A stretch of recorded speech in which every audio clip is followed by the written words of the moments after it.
Estamos de vuelta aquí en No Hay Derecho. Acabamos de conversar con el ministro de Justicia, que ha digamos, dado cuenta de una serie de opiniones sobre distintos temas que seguramente van a ser comentados. Y ahora vamos a hacer una lectura más de análisis político sobre lo que viene pasando en nuestro país, porque todas estas cosas se dan en un marco mayor, es decir, no solo son sectoriales. La justicia no solo es administración de justicia, está muy relacionada con la política.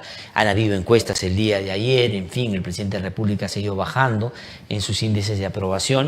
Y vamos a ver qué consecuencias tiene eso en la práctica, en su accionar cotidiano.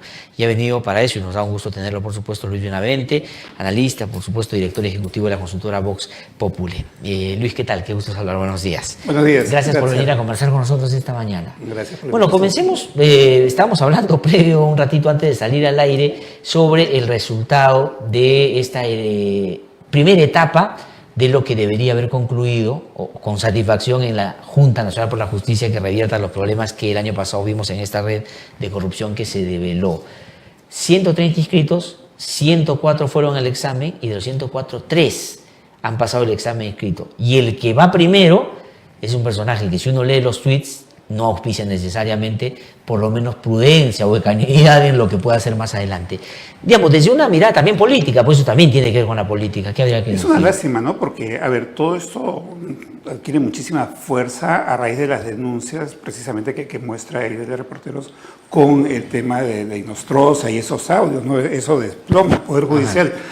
En realidad, lo que muchos sospechábamos lo teníamos ahí corroborado de una manera fehaciente, contundente, ¿no? Y ya podíamos ver fácticamente, realmente, cómo se administraba la justicia en el Perú. Luego vino un proceso largo, porque esos audios ya van a cumplir un año dentro del poco 7 tiempo. de julio. 7 de julio, van a ¿no? cumplir un año. Entonces, después de todo este proceso, referendo, debate, discusión, crisis, medios, etcétera, instituciones, en fin, entonces se encuentra el camino. Pone un consejo, un grupo de juristas, especialistas notables realmente, que genera confianza. Viene el proceso, y yo creo que ahí hay dos puntos lamentablemente cuestionables, ¿no? Uno es el examen, ¿no? A ver, si en un examen hay más de 100 postulantes y aprueban 3, el problema no es de los 3 que aprueban, el problema es del examen, definitivamente. Exactamente. Porque si no, caramba, si no, ya los abogados que se suiciden en este Perú. Sí, pues, que se aprueban, tal cual. Que sí, se pues. aprueben el 98% quiere decir que no puedo usar la palabra correcta, en este caso adecuada, exacta, ¿no? Pero no, ahí falló el examen, ¿no? Ayer en Cuarto Poder se mostró una pregunta, que eso no puede ser una pregunta, era tal vez para una comedia, puede ser, ¿no? Pero yo creo que se va a formar una corriente de opinión desde anoche y va a continuar contra, no todo el proceso, pero sí el examen. Es más, creo que habría que invalidar ese examen. Ese examen no sirve para nada. Un examen con esas preguntas, que son un chiste, donde aprueban solo 3, es un examen que no sirve para nada. Y así de claro, y así de... Pierde legitimidad, claro que sí. Y quien quede en primer lugar es una persona que comete, digamos, generosamente estos errores de poner tweets tan sesgados, tan orientados hacia una postura política, además de inoportunos. Entonces, ¿dónde está ese atributo, esa característica de imparcialidad de quienes deben ejercer? Claro, de prudencia, ecuanimidad, porque uno podría inclusive discrepar con las cosas que él efectivamente discrepa, pero los formos y las maneras dan cuenta de una persona en ese sentido de extremos. Y claro, y no es que se le exija que no tenga ninguna postura frente a esos temas, pero eso de ahí a mí no me garantiza y no me da ninguna confianza de que pueda hacer bien un trabajo. No, y además, a ver, imagínate que lo elijan a él. Va a tener una corriente de opinión contra él tan fuerte que va a ser Chávarri 2.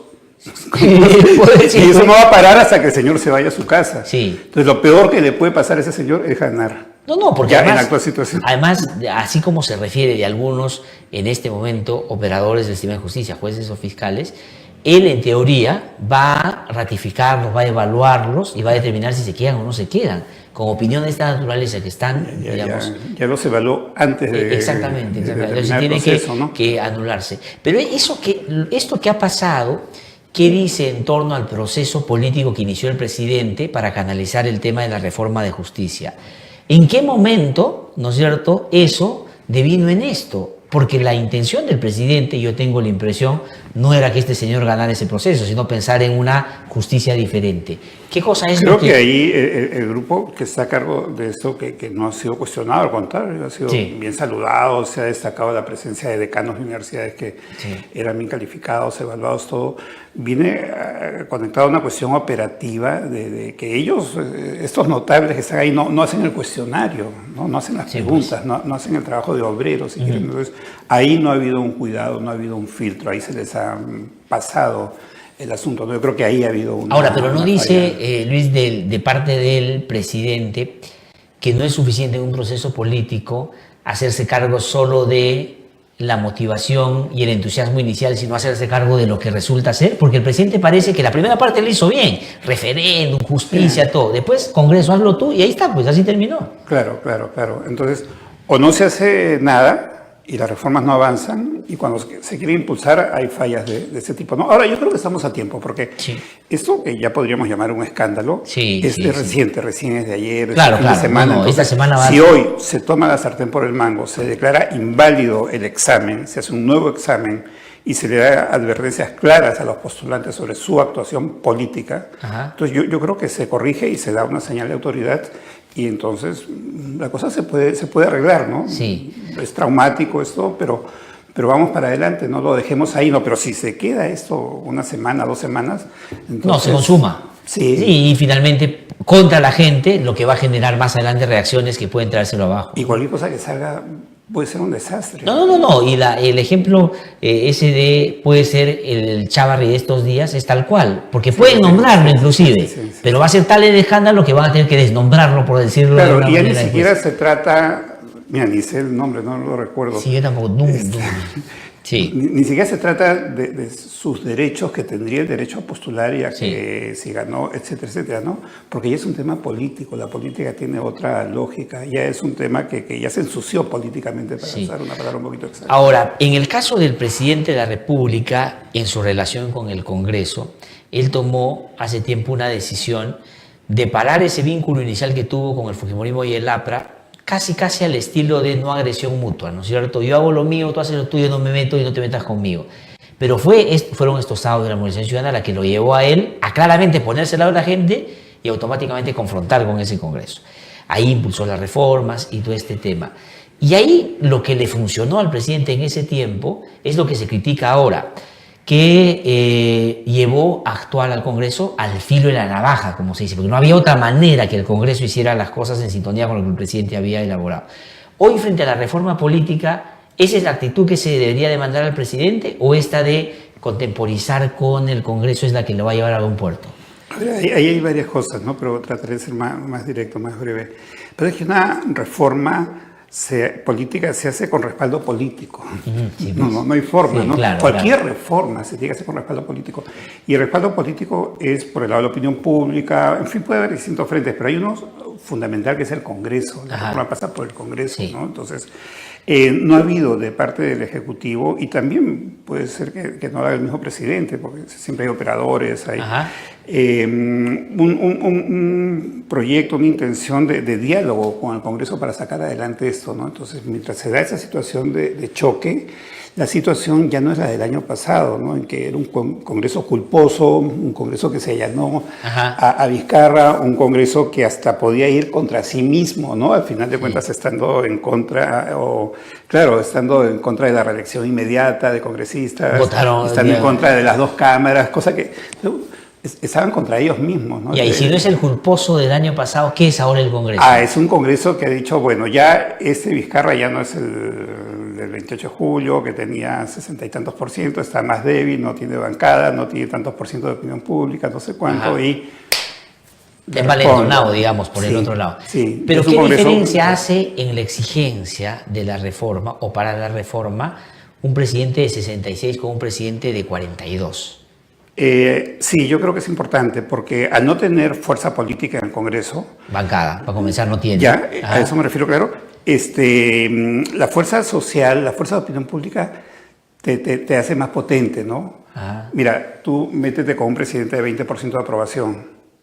hace así y lo hace volar. Y es rentable políticamente. ¿Ya? Y ganas, ¿ya? Métete con un presidente de 80% de aprobación. Sí. Lo vas a pensar 4 veces y no te vas a meter contra él, porque no es un buen enemigo. Sí, pues. La opinión pública es la opinión pública, ¿no? Claro, la democracia es la opinión pública, ¿no? Pero ahí además hay otra cosa, pues, porque, ¿qué ocurre? A ver, a mí me parece fantástico el grupo que ha hecho la propuesta de reforma política, ¿ya? Pero hay otros sectores de opinión que no se han sentido incluidos ahí. Sí. Y esos sectores de opinión tienen mucha fuerza en el Congreso. Entonces, ahí hay un tema también político, ideológico, tal vez más político que ideológico, ¿no? Ahora, pero, y ahí me parece que está la diferencia, ¿no? Porque la comisión que creó para el ámbito de la justicia, si uno quiere también podría haber dicho, tenía ese sesgo. Porque todos, respetable que los conozco a todos, pero venían de una manera de pensar la justicia hace tiempo. Y algunos reclamaron por qué no está tal o cual que tienen un punto de vista distinto. Pero nadie le cuestionó o no fue...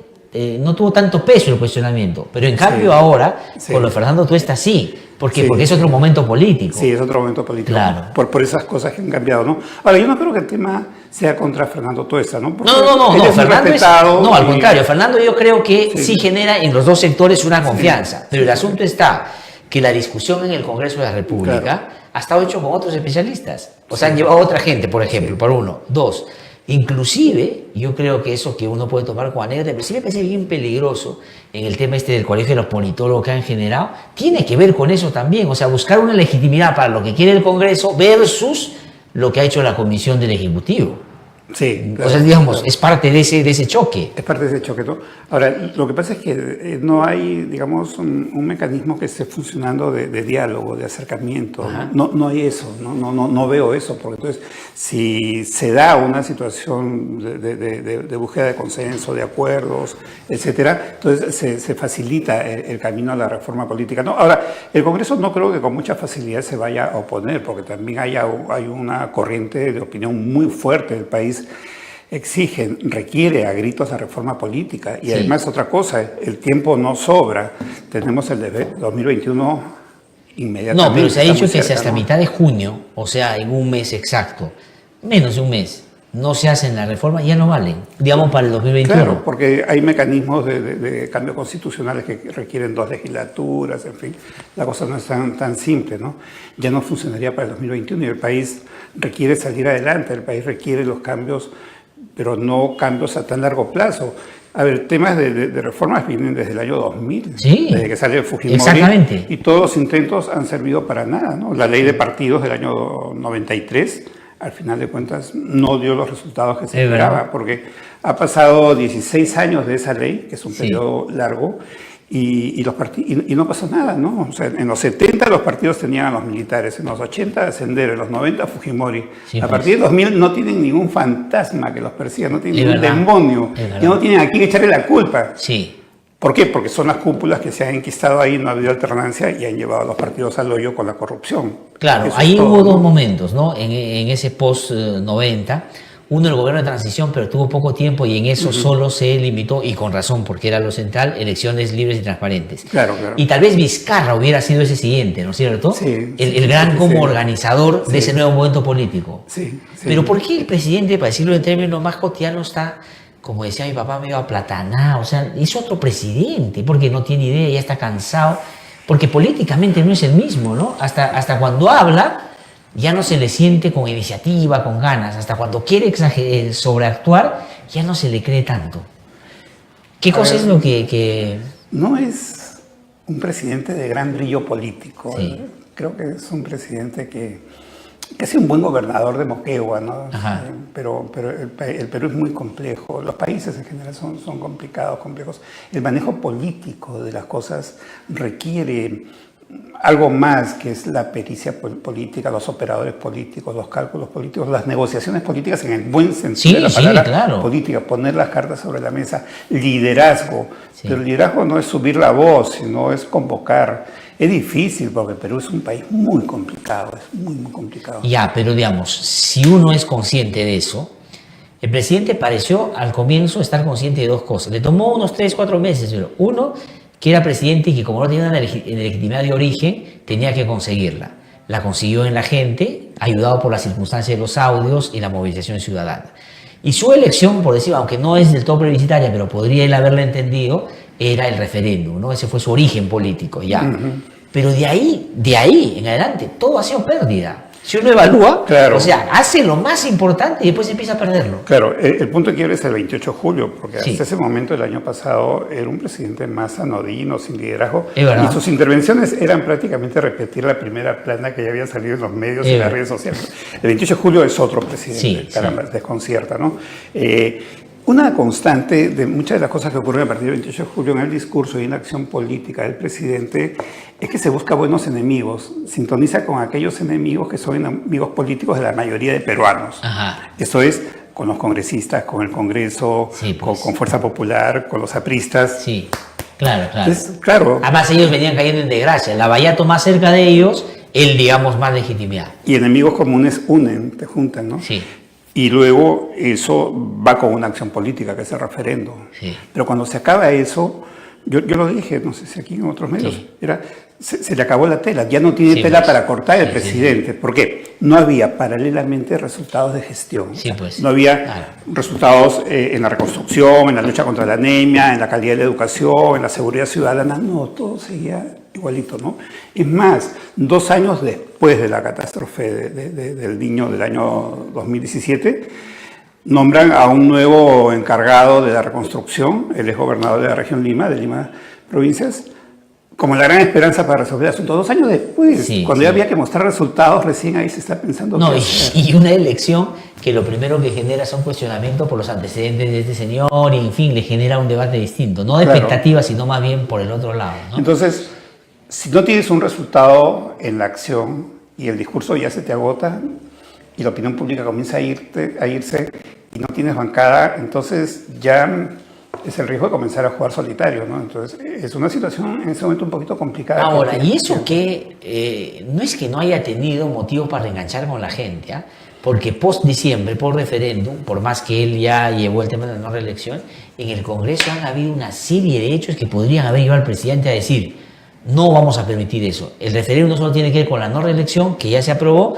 sino también con el cambio de esto. Miren esto. Pero no ha hecho nada con el Congreso del Pueblo. El caso Lavallato, en el último periodo, los 2 últimos meses, ha sido fulminante para los políticos. Pero el presidente tampoco se ha políticamente hecho cargo de eso como para decir, esa es la apuesta, esa es la lucha contra la corrupción. Al contrario, la fiscal de la Nación casi rogándole que le dé presupuesto, los fiscales quejándose que no los apoyan.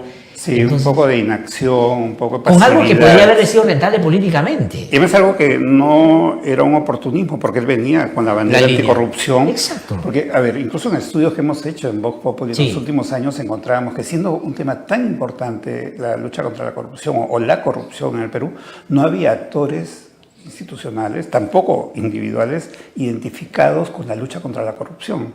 Sí, pues. Y en estudios que hemos hecho no se reconocía a quién. Claro.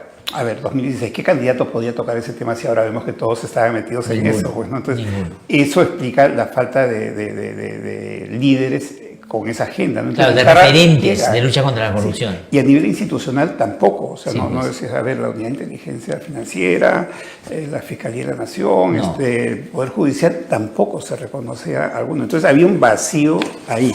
Ahí entró Vizcarra y entró muy bien, ¿no? Pero no ha sabido cultivar ese espacio, ese nicho, ¿no? Por ejemplo, ahora está ocurriendo una cosa bien interesante. El alcalde Muñoz dejó un vacío, porque tú puedes hacer una gestión muy estructurada, pero necesitas posicionamiento político, social. Y ahí está cogiendo el tema, pues, de los peajes, está metiéndose antes.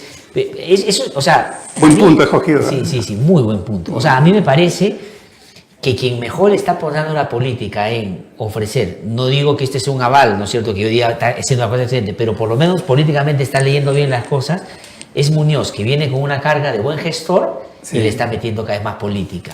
Claro, ¿no? pero el salto de Muñoz puede ser con algo así, pues porque mira, con hacer ciclovías en Girón Cañete... No. Está muy bien, no estoy contra... Sí. Pero no es eso, no pues. Es o sea, eso. Esta línea hay que hacerla. Por ejemplo, la lucha contra el tráfico en Lima... Contra los peajes, olvídate. No, eso vale levantar. Inclusive ya comenzó antes con el tema del transporte en Lima. Él se dio cuenta que él no podía hacerlo. Entonces apostó una autoridad autónoma, se pegó al Ejecutivo para hacer un problema que antes era metropolitano y nacional. Entonces es inteligente porque dice, no lo va a hacer yo, no va a quedar mal que digan que no hizo nada. No, mejor me junto a este y hacemos los dos. Y ahora con los peajes también... Y además, a ver, para abonar en lo que dices, gracias, hay otra cosa bien interesante ahí también, pues porque, digamos, dentro de la derecha que no está cuestionada por corrupción, es un espacio muy chico políticamente, ¿no? Entonces ahí podría estar Muñoz. Y eso es algo que él podría potenciar, ¿no? Tiene un espacio político, ideológico interesante. Sí. ¿Por qué? Porque el resto de la derecha, no voy a decir que ya murió porque todo puede resucitar como el ave fénix, pero toda esa derecha de Keiko, Castañeda, Curi, Alan, en fin, tan contaminada por corrupción, es algo que ya no tiene viabilidad en el Perú. Entonces esa derecha tiene que desplazarse a algún lugar. Y ese puede ser un espacio de una derecha más moderna, que no esté comprometida en corrupción, tipo Muñoz. Entonces, ahora, y en el caso de Muñoz es interesante porque ha bajado 8 puntos en la última encuesta, pero hasta donde la desaprobación aumentó a 31, ¿no es cierto? Baja 8 puntos en un mes y llega a 55%, que es alto, ¿no? Pero el asunto puede ser que este tema de los peajes, este momento, otra vez lo reposicione, porque él está razonando políticamente también, ¿no? Y aparte, que como tema es un buen tema, está en todo el contexto de la construcción, de la corrupción, del tema de Lavallato. Y también está en un tema muy específico, que es el tema Susana, ¿no? Porque cuando se dio esto del no, que triunfó el no, y ahora vemos cómo, a las pocas semanas el peaje subió, creo que de 3.50 a 5.30. Bueno, es que ese era el pacto corrupto. Claro. O sea, digamos, yo creo que en el caso de Susana Villarán, y esto es lamentable, por supuesto, porque yo conozco mucho a Susana, he trabajado con ella, es que en ella, digamos, está claramente establecido el trámite corrupto. Sí, es decir, recibe plata para el no, inmediatamente da el beneficio y luego entra una reelección que ella había negado. Porque claro, ya tan contentos estaban los de Odebrecht y los de OAS que le apuestan a ella para que continúe porque ya se sentían bien en esa manera de relacionarse. Es clarísimo. Y ahí está Muñoz como sucesor, ¿no? Como alcalde de Lima, en un espacio que está muy interesante para él. No, justo el tema de los peajes es un gran tema. Además también es un tema, yo sé que es difícil, porque ayer el mismo defensor Walter Gutiérrez dijo que había que tener cuidado con ese punto. Claro, siempre terminamos en manos de algo que suena muy bonito, que es la estabilidad jurídica, la estabilidad y no sé cuánto, pero es estabilidad corrupta. Sí. Entonces, no sé cómo... Ahora, pero es que eso también lo pensó Odebrecht y OAS.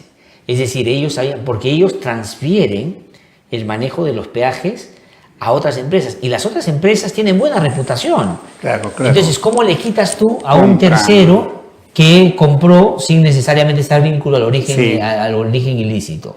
¿No es cierto? Es lo que el tercero de buena fe se dice cuando uno hace, ¿no? O sea, tú tienes una casa que te ha vendido a alguien que estuvo comprometido. ¿Cómo te quito la casa a ti? Si, claro. A eso se refería Gutiérrez ayer. Y entonces, claro, ahí lo que tienes es, suena bien nulidad, pero de repente no es la vía, porque la nulidad te puede llevar a un arbitraje internacional y el remedio te sale peor que la enfermedad. De repente una revisión conversada puede ser la vía. Lo que no puede pasar es que se quede como está. Sí. Y eso lo sabe el concesionario también. Y en todo esto también hay una cosa buena que la verdad se está imponiendo, ¿no? Yo creo que así como en otras épocas se hablaba de comisión de verdad por temas de la guerra con Sendero Luminoso, etc. Esto es como una especie de comisión de la verdad, pero que está en las investigaciones fiscales, porque la verdad está saliendo y no hay forma de avanzar si no es con la verdad. No había forma de una reconciliación, bueno, ese es otro tema muy complejo, ¿no? Si no salía la verdad de lo que había pasado en la guerra entre Sendero y el Estado peruano, ¿no? Ahora igual tiene que salir toda la verdad, porque si no sale la verdad de toda esta corruptela tan estructural que ha habido y en todos los niveles en el Perú, no vamos a salir de la corrupción, porque si no se va a seguir reproduciendo. Y una de las consecuencias podría ser, ¿no? Si es que las cosas se encaminan debidamente, también, para decirlo de alguna manera, a desentar la política y la justicia. Quito la justicia porque hemos hablado un poco de eso, pero la política. ¿Qué va a quedar después de Lavallato en términos políticos, digo? Porque Odebrecht, ¿qué hizo? Corrompió a todos. Es decir, ya no hay uno. O sea, digamos, Susana Villarán es, digamos, el punto en el que algunos imaginaban la excepción, ¿no es cierto? Decían, todo, pero puede ser ella también. Y además, ella lo ha admitido y dijo, yo he tomado la decisión, siempre supe que esto era así. Entonces, si de derecha a izquierda están en buena parte contaminados con eso, ¿qué va a ser el 2021? O sea, ¿qué espacios van a haber? Creo que hay una demanda muy grande de renovación de cuadros dirigenciales en los partidos políticos, ¿no? Yo sostengo eso. Una de las cosas que nos ha llevado a la debacle política es que esas cúpulas se han enquistado y al ser cúpulas corruptas y visiblemente corruptas, han llevado para abajo a los partidos. Entonces, no se ha dado el proceso de alternancia que se da en toda democracia y que es lo que permite que los partidos salgan a flote, ¿no? Yo creo que en esta etapa tiene que haber proceso de alternancia y esperemos que sean buenos cambios, que los partidos se encarguen de eso, ¿no? Porque, siempre se habla de un cambio en el partido aprista, el Congreso, desde el año 2011 están con que en agosto viene el Congreso ya pasaron 7 años, 8 años y no pasa nada. Pero que no le ponen año al agosto, pues dicen que en agosto puede ser... en agosto del 2040. Igual pueden elegir un nuevo dinosaurio. Sí. Y piensa que hay dinosaurios bebés también, o sea, puede ser un dinosaurio de 28 años, de 32 años, ¿no? Que hay varios, pero claro. Exacto, es que ese es lo que conversamos la vez pasada, ¿no? ¿Cómo se va a reflotar el APRA? ¿Reivindicando a García o desvinculándose de García? ¡Qué tremendo dilema! No, yo creo que tiene que ser una alternancia completa. Por eso. Cuando García emerge el año 82, hace 27 años, claro, el año 82, él era una alternativa. En ese momento no era el García posterior, ¿no? Era un joven, carismático, inteligente, brillante. Presidente de los 35 años, claro. Era una esperanza, ¿no?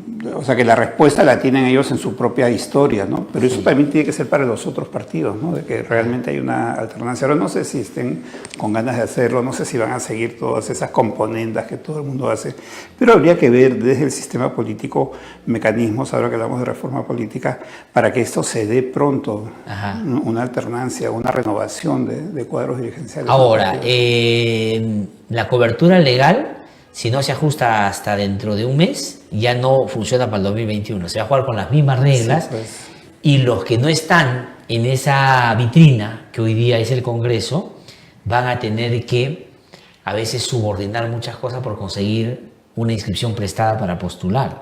Y ese va a ser el problema, porque salvo Guzmán, que ya se inscribió, ¿no? Que va a ser el nuevo, digamos, el nuevo antiguo, ¿no? Que ya participó pero lo sacaron, que ya tiene inscripción. Verónica Mendoza no entra, tendría que buscar a alguien que le dé, y se está pegando a Cerrón en Junín. Y luego y los otros, digamos, Bolsonaro de izquierda o de derecha, pueden llegar también con un huracán. Sí, ¿no? Porque el espacio se abre bastante, ¿no? A ver, veamos el voto del 2016, todo el voto de PPK y de Keiko tendría que buscar un cauce que no sabemos a dónde va a ir, ¿no? Claro, ahí tienes un poco de derecha populista, otro voto que no tiene ningún signo ideológico, que puede ir a cualquier lado, el voto de insatisfacción, en fin, ¿no? Claro, puede venir un Bolsonaro, puede venir un Goyo Santos, puede venir cualquiera, ¿no?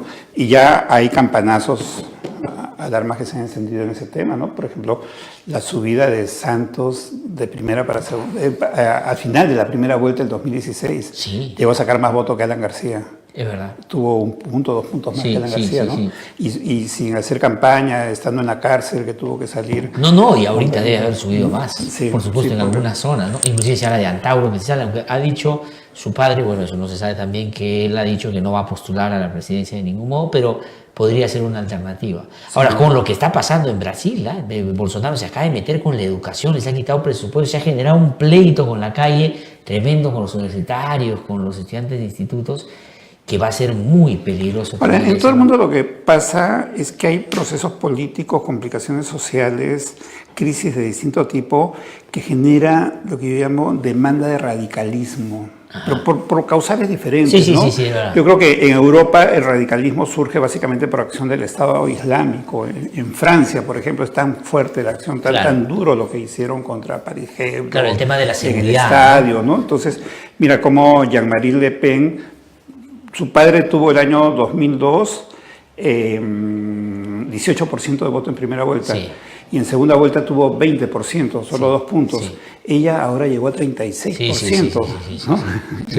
En el triunfo de Macron llegó casi el doble que el papá. Y ojo, ella no tuvo escrúpulos de votar al papá de una patada en el trasero. Le puso un comité ético y lo sacó al papá del partido que tenía como 90 años. Que era la comparación con la que se hacía con Fujimori y Keiko, ¿no?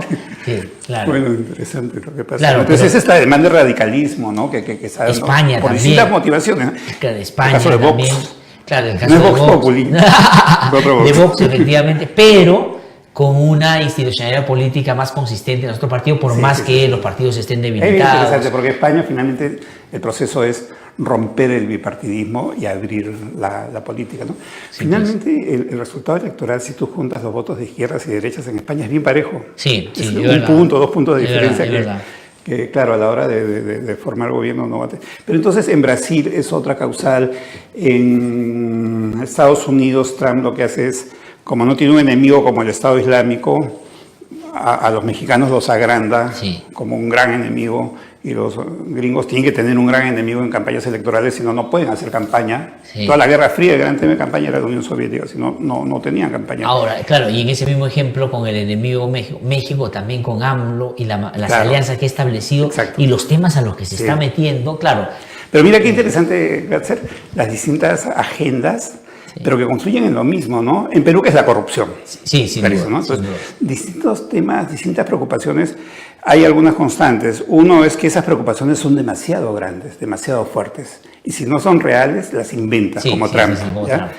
Y finalmente, ¿eso en qué desemboca? En demanda de radicalismo. Claro, las derechas han tomado fuerza, porque frente a esas cosas, las derechas dan un discurso a los nativos de más seguridad, ¿no? Mientras las izquierdas son más integradoras, entonces pueden ver ahí. Ese yo creo que es una cosa. No, yo creo que eso. Por eso es que, claro, pero cada vez más al extremo. Pero es diferente. ¿no? Cada vez más extremo. Ahora, hay un denominador común, hay un conservadurismo muy extendido en términos más, digamos, con mis hijos no te metas y eso, que también están buscando representación, pues, y ellos también activan, ¿no? Es interesante. Luis, muchísimas gracias. Siempre interesante conversar. Vamos a repetir la conversación seguramente en algunos otros unos días para seguir hablando de estos temas. Muchísimas gracias.